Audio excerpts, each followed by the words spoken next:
Hi friends. మనం సాధారణంగా అన్నం తిన వెంటనే నిద్రపోతాం కదా. మనం ఇప్పుడు ఎండాకాలంలో కూడా నిద్రపోతూ ఉంటాము సాధారణంగా. ఇంకా మనం ఎక్కువ అన్నం తిన్నప్పుడు నిద్రపోతాం, వెంటనే నిద్ర వచ్చింది. అదేంటో చూద్దాం, దాని వెనక సైన్స్ చేసినట్టు చూద్దాం.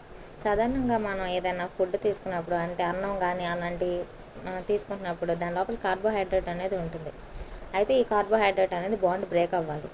అప్పుడు ఏం జరుగుతుంది, మన మన మన బ్రెయిన్ లోపల అందిన ఆక్సిజన్ ఏం జరుగుతుంది, ఆ ఆక్సిజన్ లెవెల్ అంతా యాక్టివేషన్ కాకుండా ఉండకుండా చేస్తుంది అనమాట. బ్రెయిన్ లోపలికి యాక్టివేషన్ అనేది ఉండదు, మనం యాక్టివ్గా ఉండలేం.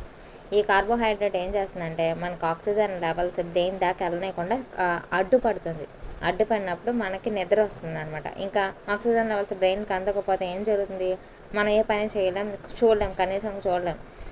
తీసుకున్న ఫుడ్ ఆ కార్బోహైడ్రేట్ ఆక్సిజన్ లెవెల్ అరిగించుకోవడానికి ఎన్నకుండా చేసిద్ది అనమాట.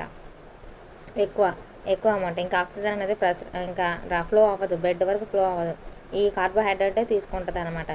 పైగా ఈ carbohydrate molecules brain bond break అవ్వాలంటే మనకు ఆక్సిజన్ కావాలి.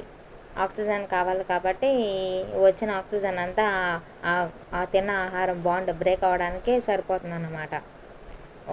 అందుకే మనకి తిన్నగానే నిద్ర వచ్చేస్తుంది అనమాట. ఎందుకంటే మన బ్రెయిన్ దాకా ఆక్సిజన్ లెవెల్స్ అనేది అప్పుడు అందకపోతే మనం ఏ పని చేయలేము, ఏ పని చూడలేము, బద్ధకంగా లేజీగా ఉంటుందన్నమాట. ఓకే ఫ్రెండ్స్, మరింత ఇంట్రెస్టింగ్ సైన్స్ ఫ్యాక్ట్స్ కోసం నాకు కామెంట్ పెట్టండి. నాకు తెలిస్తే చెప్తాను, లేకపోతే లేదు. Bye bye, see next time.